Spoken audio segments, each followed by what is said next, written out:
I think it's really important to jump on the topic of apprenticeships. There's probably no better people to bring into this conversation than Jack from Nook/MBH and our good friend Brad, who's returning again to say hi. Probably the first question I have for you guys is apprenticeships we'll call it back in that day, which is what, 10, 15 years ago, compared to now. How do you think they've changed? I would say the structure of it hasn't changed massively. I think the dynamics changed as well. When I started my apprenticeship, you were very lucky to get an apprenticeship, and now you're very lucky to find an apprentice. I'm more making a general statement. I'm not really having much trouble getting help. Now people are actually approaching me, even though I'm not looking for anyone. They want to be involved in what I'm doing. But chatting to other trades that, maybe don't have a big online presence or whatever, they're definitely struggling to find people and find good people. So good people is a really good question, because what do we define as good people? I think if they're going to reach out to you and have a good chat to you to potentially look for a job, that it kind of ticks the box already.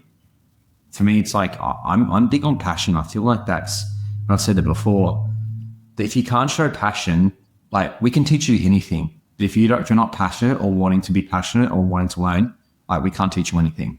Yeah, definitely. I think there's a big difference between, someone grabbing the bull by the horns and approaching someone for a job, as opposed to, the last apprentice that I had, his mum cut the hair of my next door neighbour.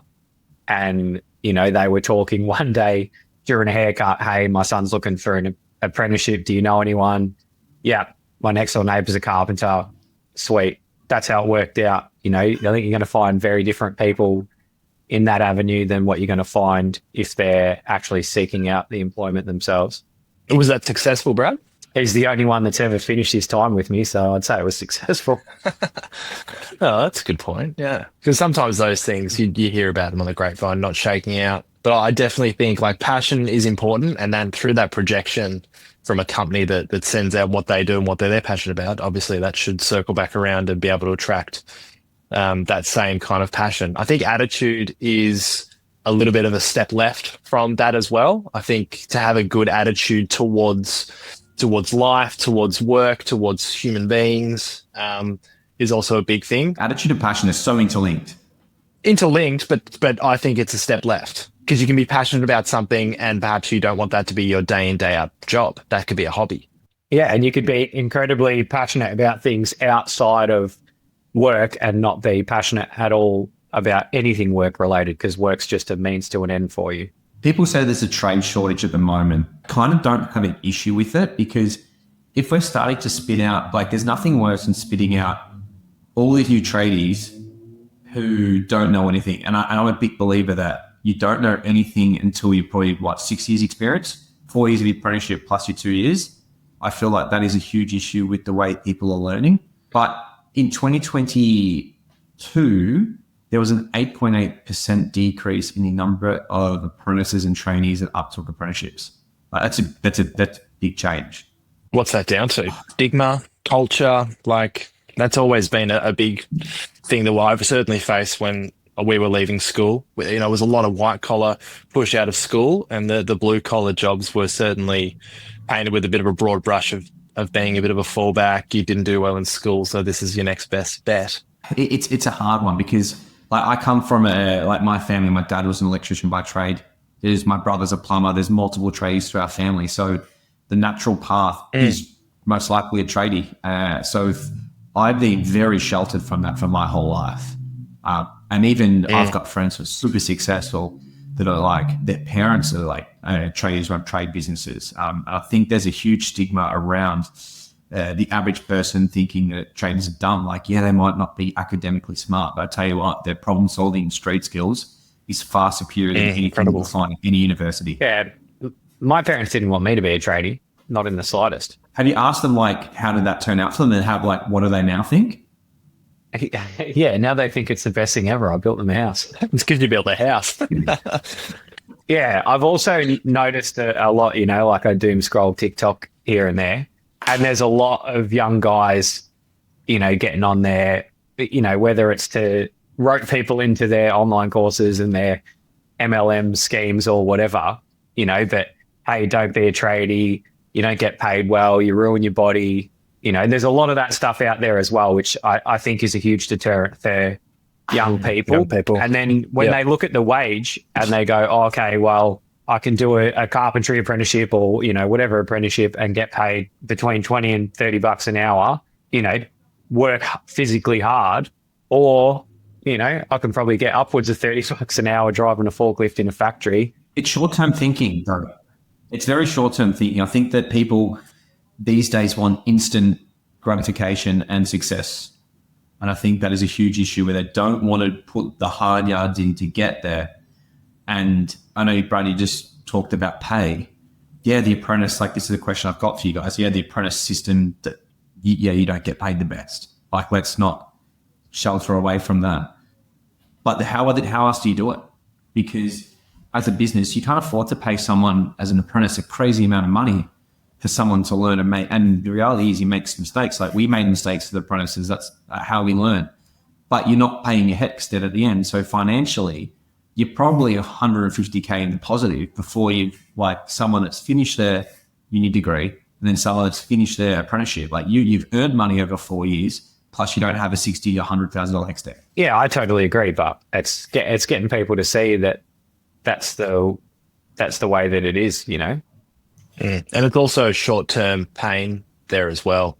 Having that 4-year gap where you are receiving a really low income. And let's be honest, it is really low in comparison to cost of living these days. Super challenging. Do you think it should be increased? I think it needs serious government intervention and subsidies to actually be serious about rebuilding the workforce, because there is too much risk on small businesses taking on apprentices and, you know, wearing mistakes and also paying them, you know, when I say a terrible wage, we're not talking slave labor, but it certainly is a noticeable payroll coming out of a small business for sure. As builders, we do hold a lot of risk in taking on an apprentice in certain ways. So I think if there is a government wants to be serious about it, I think it needs to flow all the way down to small business and be able to prop it up. It probably leads me on to where I think there's a huge issue with our apprenticeship. And you've got governments wanting to spit out as many apprentices on a 3-year term because they can say we've got more trades because there's a skilled shortage. Anything that you do, if you spit someone out really quick, you're going to get most likely very poor quality. Like, it's all the tick box.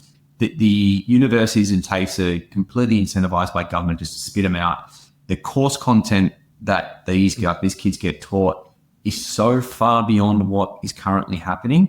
Like, I sit here and watch what my apprentices are learning. I'm like, this just has nothing to do with building. Like, there's terms that I'm having to Google. I mean, I don't know what that means.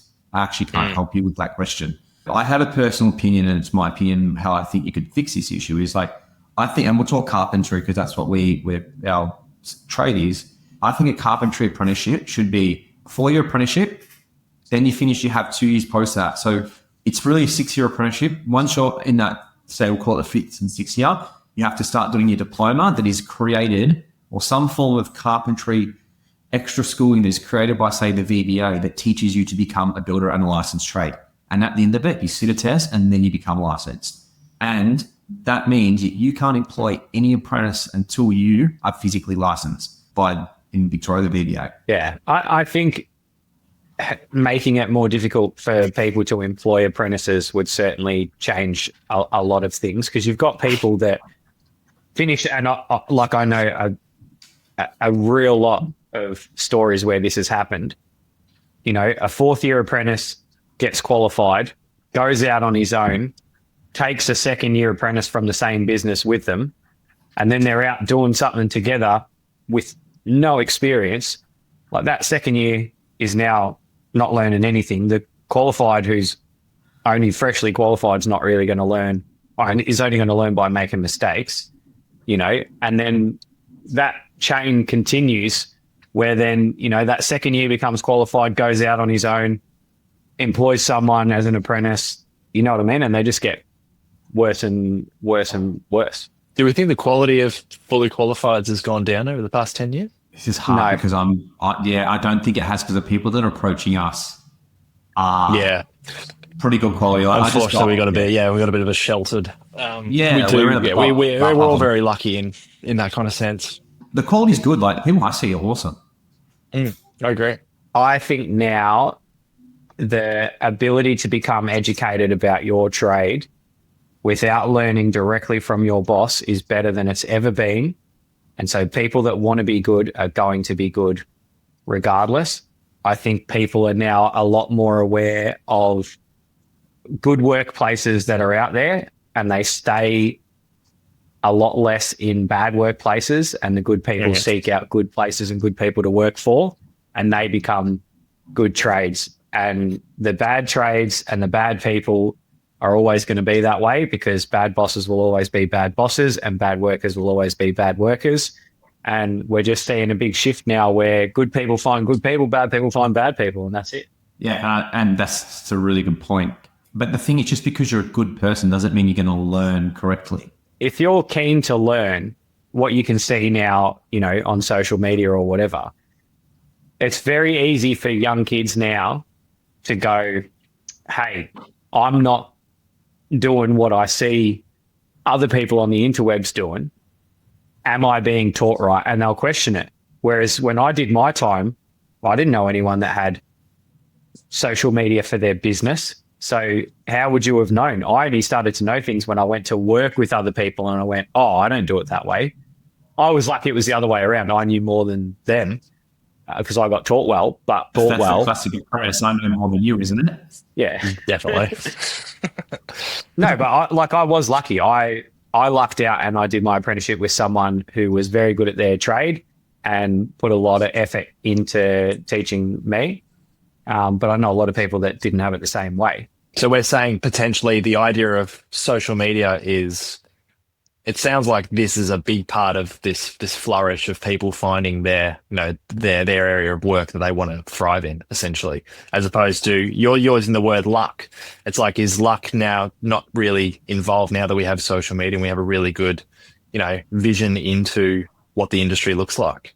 And you can slip into anyone's DMs. Like you can quickly access like us through a quick message. Like I get 10 plus messages minimum a day from someone asking a question. But one of the questions I get asked more than anything, it's like, hey, I'm an apprentice. I'm a second, third year apprentice.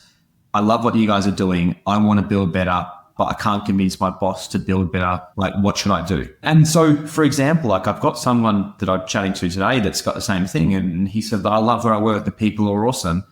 Like, how do I actually learn what you're doing? Do I do the passive house course? I was like, no, the passive house course isn't going to teach you anything anymore. That was great when we did it. But now there's so much more information on social media that you can get for free. Like it is so accessible. And that then led me to the conversation saying that like the only way that you are going to learn is if you leave and go join someone that will teach you and that you get hands-on experience. You're not going to learn this purely on site where you currently are, unless you take the boss takes on that job or you get that job. And most likely it's probably a one-off. And then if you don't then take on a job or learn the way that we potentially build, you just become part of a cycle.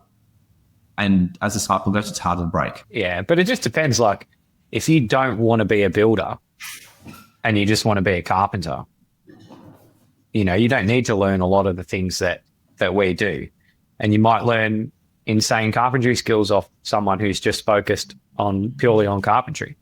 Well, I disagree because, like, for example, like let's just take a windowsill, for example. If you're a good carpenter, like they should be like just tilting that sill at 5 degrees straight off when they frame as a framer, like bang, prep for the next person. Yeah, that's one tiny little thing, but do they need to know everything else about building? As a carpenter, you need to know enough about other people's trades to do a good job. If you're a carpenter framing for a passive house builder, California corners, minimize how many studs you put in, slope the sills. Any build, whether you're building a volume back it up build, like why shouldn't you be falling with as a good carpenter framer? We do California corners to maximize insulation. Like that's how you create change. Like that's how we're doing it, and that's going to only benefit you as the builder. I'd be fairly confident that there'd be a lot of building surveyors out there that work in the volume game, that if they walked into a joint that had California corners, they'd be like, what the hell is this? And they probably wouldn't pass it. I agree. There's nothing in 1684 that says you can't do it. It actually is completely fine. Matt, I've had some punch-ons with building surveyors, eh? I understand. Like some absolute doozies, like real doozies. you see everything from this little bubble that we operate in. You know, you've got, who is it, Permit Approvals Plus, you know, that are awesome.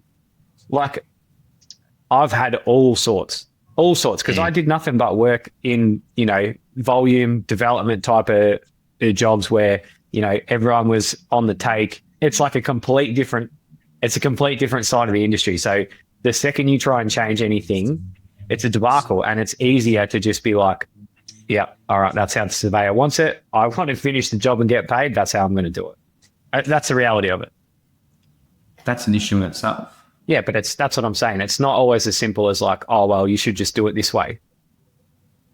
You know, different when you're the builder making these calls, but when you're a subcontractor who's on a price, probably a crap price coming from like a volume builder, you need to get in and get out and make as minimal amount of return trips as possible.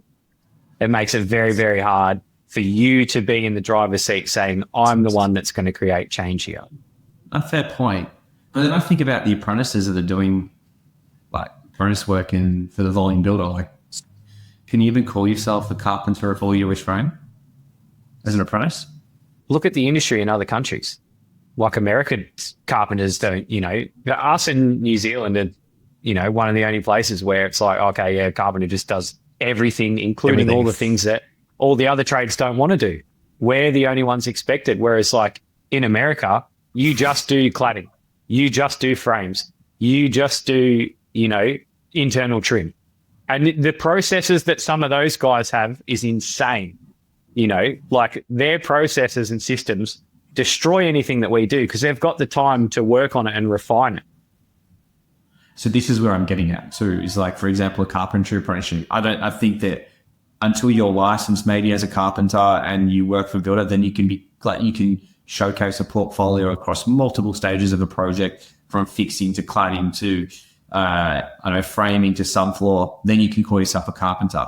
But if all you can showcase is framer and you may be the best framer, that's what you are. You become a framer.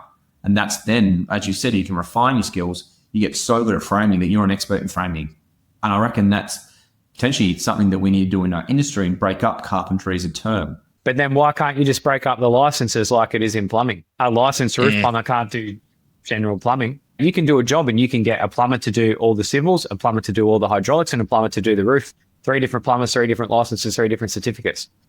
Carpentry can be the same way. I think it should be. You'd have foundations in the subfloor. You'd have a framer. You'd have claddings and a loft up. You maybe have an internal carpenter and fit off the finish carpenter.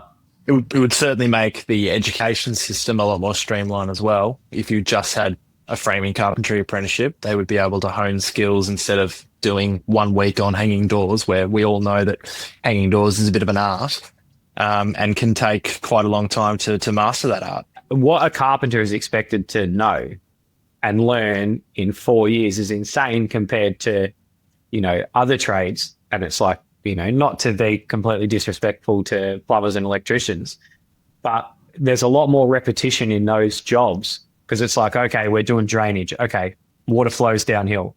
You know, all right, we're does it bit more than that. Plumbers out there, you do a lot more than that. I know there's a bit more than that, but there's a lot less variety in the scope of what they do, which allows apprentices through that time to really hone in those skills because they're going to do it a lot more repetitively. You know, the last couple of apprentices that I had would have really struggled to learn a lot in the end because we were doing something different every day. And sometimes it wasn't carpentry, it was builder related. How do you hone those skills when every day, you know, it's okay, well, now we're doing something different. Now we're doing something different. Now we're doing something different. Now we're doing something different. And I also think there's something kind of cool and old school about the plumbing apprenticeship that you got to go to night school and you do your gas license, you do your water license.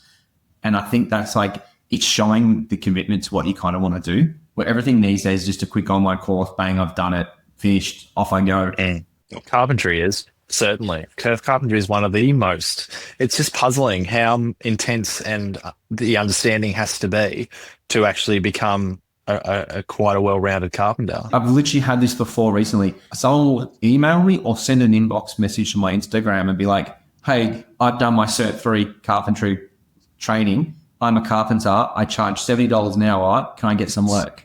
Hey, have you been on site? No. But they're technically a qualified carpenter, which is insane. That's a real fault in the system. I also think like you shouldn't be able to call yourself like an A grade or like an electrician. Like carpentry falls into this unless you've done, like I'm not a carpenter unless I'm licensed. We could have that. There's stacks of plumbers out there that aren't licensed.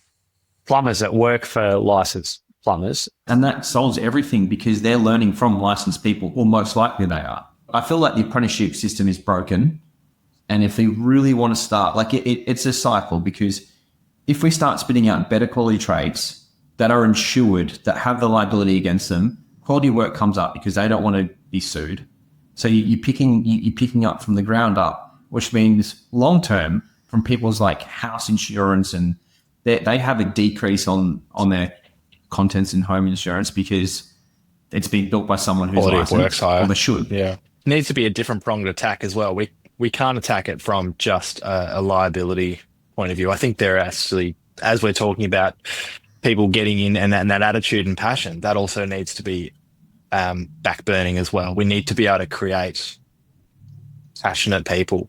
And how do we do that? I think social media has been probably the biggest expander of that over the past 3 years, but there's got to be more. There has to be, like, America used to have these incredible television shows like My Old Home. I think, was it My Old Home, Brad? What was it called? Yeah, This Old House. Then you got guys like Larry Horn and the amount of Americans that harp on about that incredible show, and that's where it all started for them. We have The Block. Like, what a horrendous place to have to build a passion from. Let's cut corners. Let's do things as cheaply as possible. Let's hide all the problems. Nice. Let's not go into The Block. The problem is, if this actually deters people from doing an apprenticeship, because they see that and they go, I don't want that. It's a negative what aura. Yeah. But the reality is, it couldn't be so far from the truth. Yeah, just tell them to watch Grand Designs instead of The Block. True. Like, I was never one that loved being on the tools. I think it's also hard because I see the pressure from young kids these days that come out of a high school that you must know what you got to be. You be a doctor or a lawyer or a psychologist, who knows? But at the age of 16, you're expected to know what career path you want when you're 50. And sometimes I think that's the same issue with us as apprenticeships. Like, just because you start in the carpentry apprenticeship doesn't mean you have to be a carpenter. Like, it's an entry point into so many different jobs, and that could be to a building design, it could be into building surveying, inspecting, it could be a project manager, construction manager, like even just sales in a construction company, or who knows. But it is just a starting point. It's like a university degree.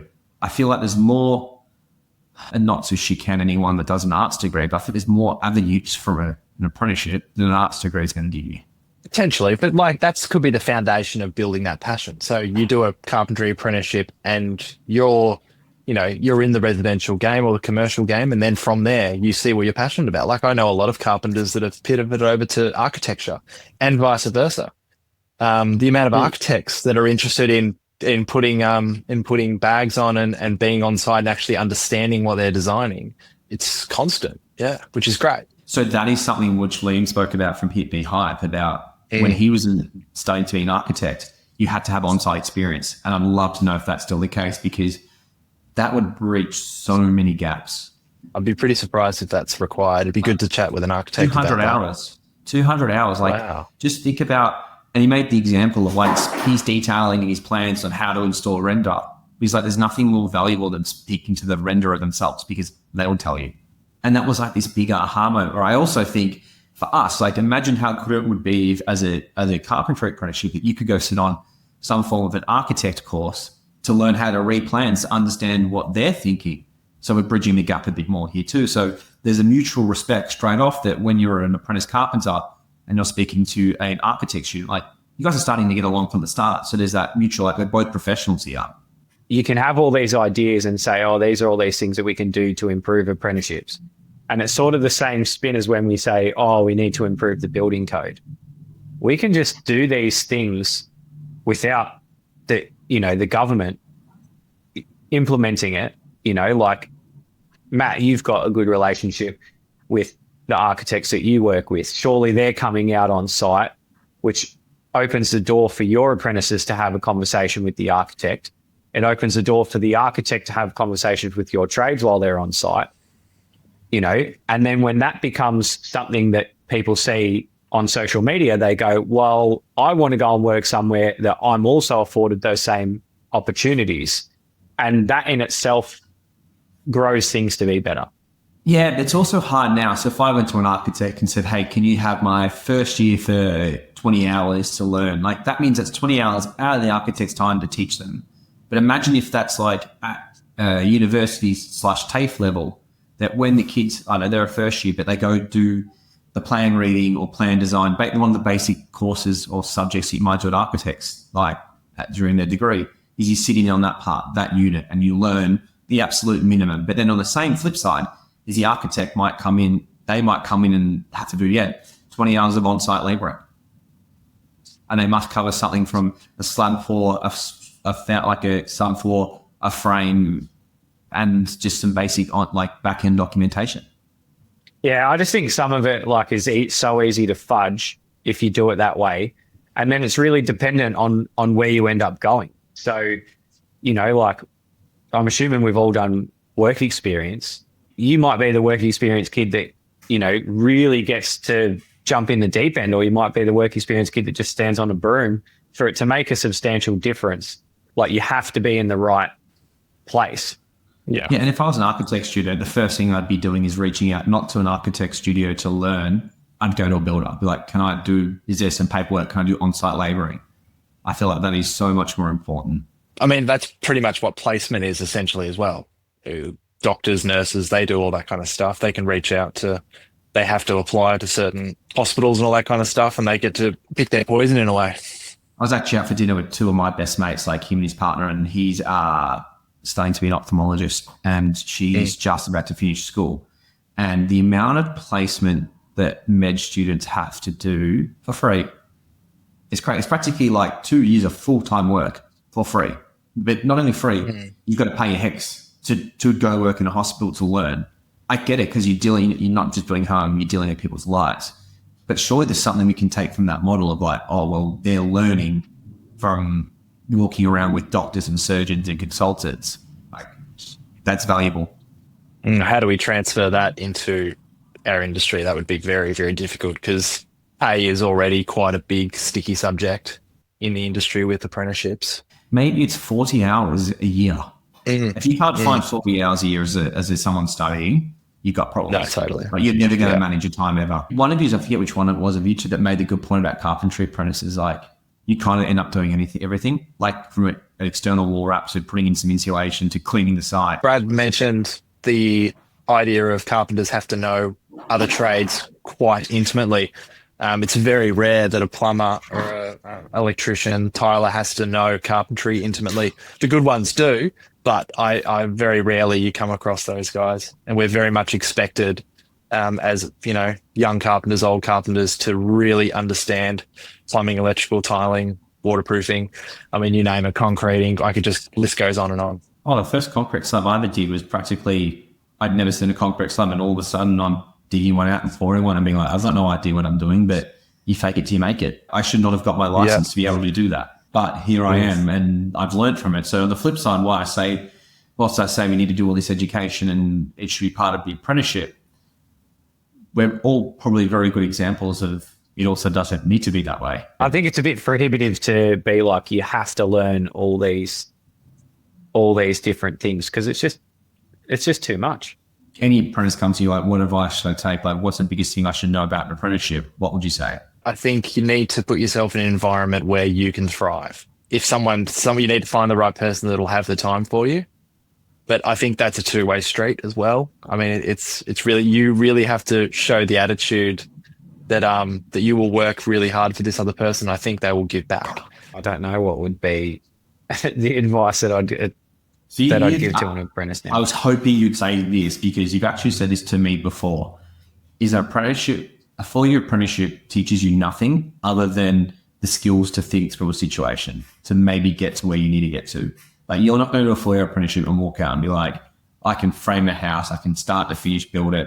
You will have the basic skills to allow you to think through some problems. And it's only from there that your first, second, third, fourth year out of your apprenticeship is when you really start to learn stuff. I finished my apprenticeship and we had predominantly frame. So I was like, I'm a gun framer. Away we go. And like I cooked the first frame I did. I messed up the measurements of upstairs, put beams in the wrong place. It was a debacle. And I was like, how did I cock this up so bad when I've been such a gun framer for so long? But I just was a gun worker. I wasn't a gun, leader.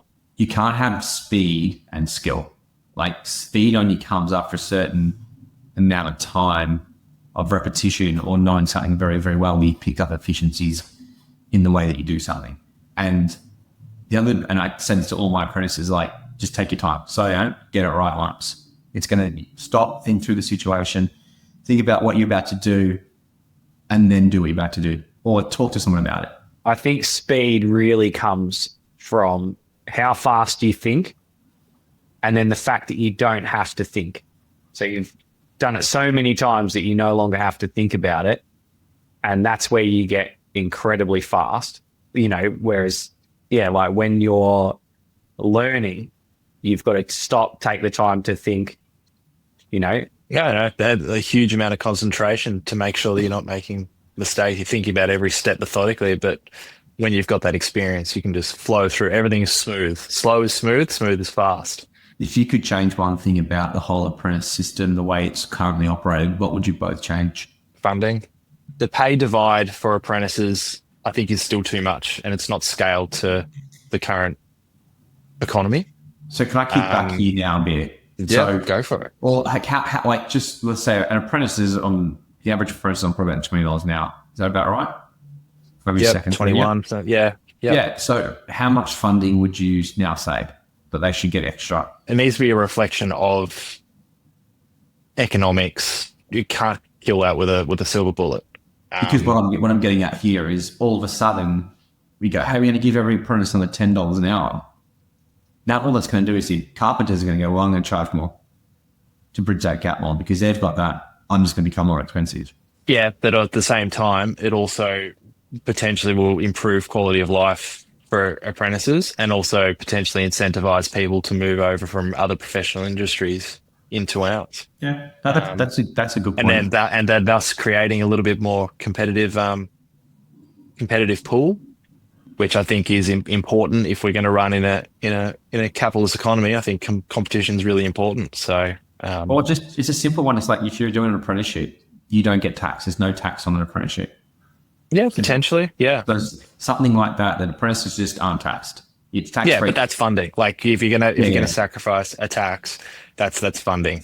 I think though, if you don't finish your apprenticeship, there needs to be a consequence. So you go into it, like because there's got to be something on the other side. Like because otherwise, there's no return on investment from say government. Yeah. They're putting all this money behind it, but hey, I just want 2 or 3 years to cash out before I go on a Europe trip, and then I'm going to go do what I want to do. It's an easy job. But people have personal, stories, and sometimes they just can't do that. No, I totally. The thing is, there has to be a return on investment because also so many apprentices aren't finishing their time.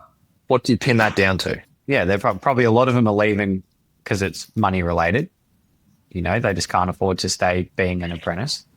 When you come out of school and you're young, you don't really know what you want to do. You get a little bit of the ways through. Your friends have taken on other paths, and especially when you're young, people sell you everything like it's the best thing ever. Oh, yeah, I work at wherever else is amazing. You should do it. And maybe you think then, oh, maybe I will go do something else. I think it's a lot to ask of, and I didn't do it. I had a few different jobs before I became a carpenter. It's a fair bit to ask of someone who's that young to be committed to sticking it out for ages. And then when you're a little bit older, you probably, especially now, it's harder to go, oh, well, I'm going to cop a pay cut and go be a tradie. The completion rate for apprentices who commenced their apprenticeship that actually finished it, have a guess. I have 100% hit rate, by the way. What do you guys have? What do you mean? What do you mean 100% of my apprentices have finished and completed their apprenticeship that have worked for me. I've had 30 apprentices and had one finish. Well, with me, finished with me. Yeah, I think And I've had then all finished, but maybe not with that have me. finished. Yeah, I've had a couple finish, not with me. So this is a problem. As of 2023, the completion rate for apprentice and trainees in Australia who commenced was 54.8%, which means approximately 45.2% of individuals who started their apprenticeship did not complete in the expected time frame. Wow. That's a huge issue. Huge, yeah. And Yeah.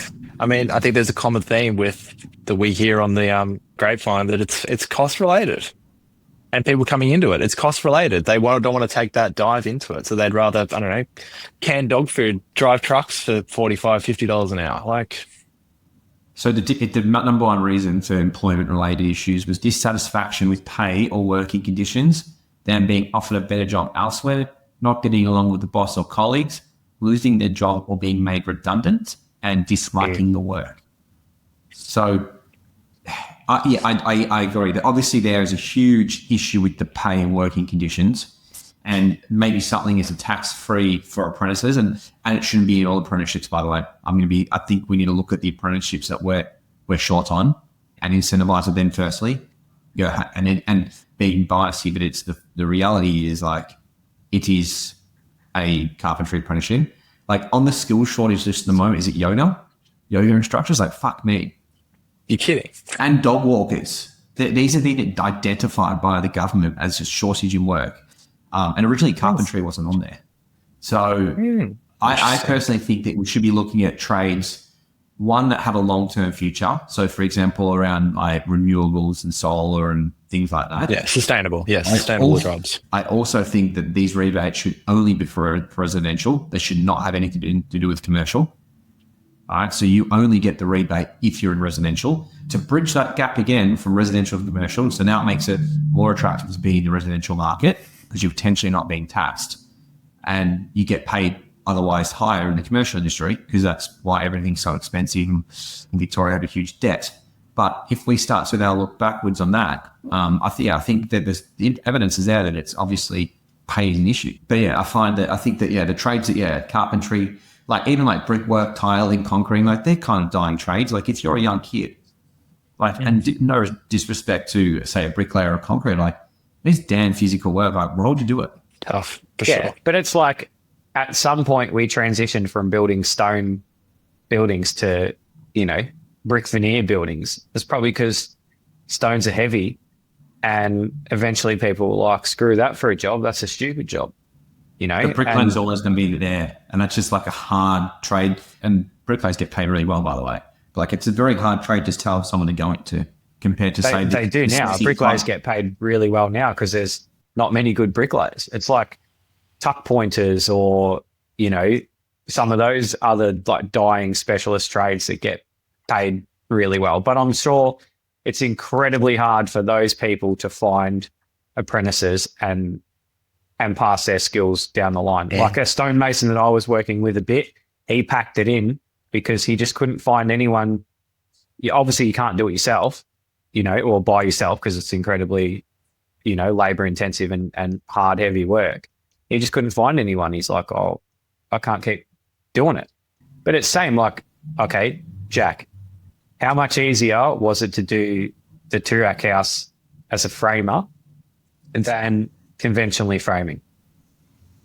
When I did we went to the factory out at Carbon Light, and they have incredible hoists. They have tables that square all the walls for you. Lots of mechanical, lifting devices. It's so much easier. If we were to do that on site, like that's the idea of prefabrication. It's a lot more controlled environment.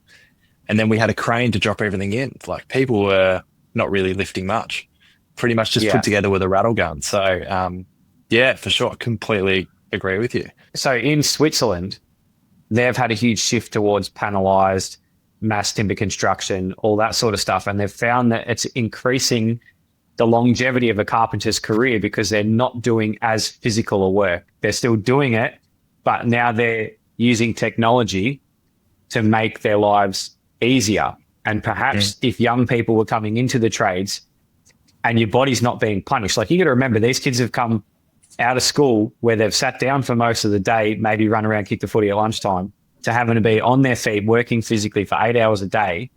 If you were using things that made your life a little bit easier, it might be a bit more attractive and people might stick it out. So funny enough on that, like my little cousin did work experience with this so late last year or early this year, I can't remember.